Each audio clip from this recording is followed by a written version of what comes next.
Chapter 4. Ready for the trip. There were dishes, cups, bottles, pans, tomatoes, cakes and many other things to pack in the hampers. As soon as George and Harris started packing, they broke a cup. And this was just the beginning. George is the worst packer in the world. When George dies, Harris will be the worst packer in the world. They walked on things and broke them. Harris put a big jar of jam on top of a tomato and crushed it. George stepped on a big packet of butter, and Harris sat on it. Soon there was butter everywhere. They packed the pies in the hamper. Then they put heavy things on top of them. The pies were crushed, just like the tomato. In the middle of all of this, there was Montmorency, of course. He put his leg in the sugar, and soon there was sugar everywhere. He ran away with the teaspoons. He pretended that the lemons were rats, and killed 3 of them. This was Montmorency's idea of fun. At 1 in the morning, the packing was finished. We were ready for bed. George said, "What time shall I wake you up?"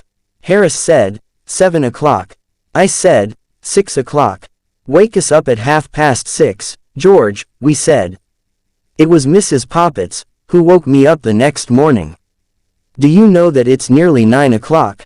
What? I shouted, as I jumped out of bed. I woke up Harris and George. We began to get ready, and we remembered that we had packed our toothbrushes. So we went to get them out of the suitcase. This was not an easy job. At last, we were ready to eat breakfast. While we ate breakfast, George read the newspaper.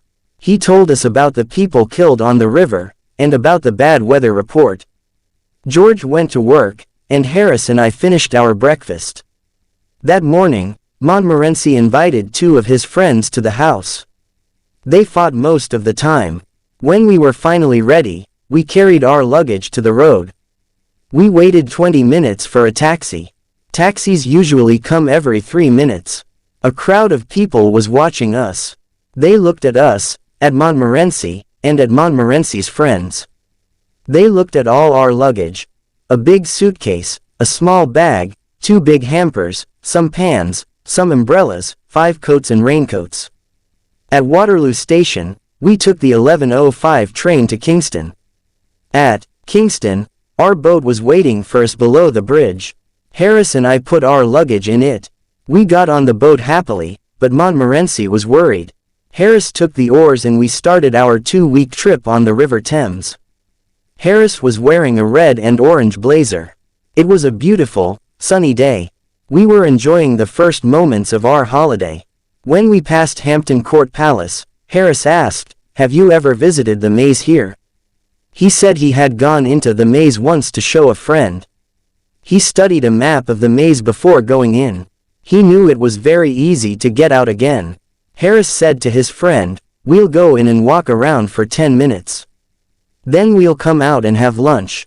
It's very easy. Take the first turn to the right each time." In the maze, they met some people who had been there for 45 minutes. They wanted to get out because they were lost. Harris said, "Follow me. I'm going out in 10 minutes. The people thanked him and started following him. Other people began following Harris, too. Some of them were worried and afraid. He continued turning to the right, but he was still in the maze. Harris got lost. The people were angry with him. They all started calling for help. A young keeper heard them and came to help. But he got lost, too. Finally, the old keeper came back from lunch. He let the people out. Everyone was tired and angry. Harris said, "Let's ask George to try the maze on our return trip." "Not a bad idea," I said. When we passed Molesey Lock, we were the only boat in the big lock.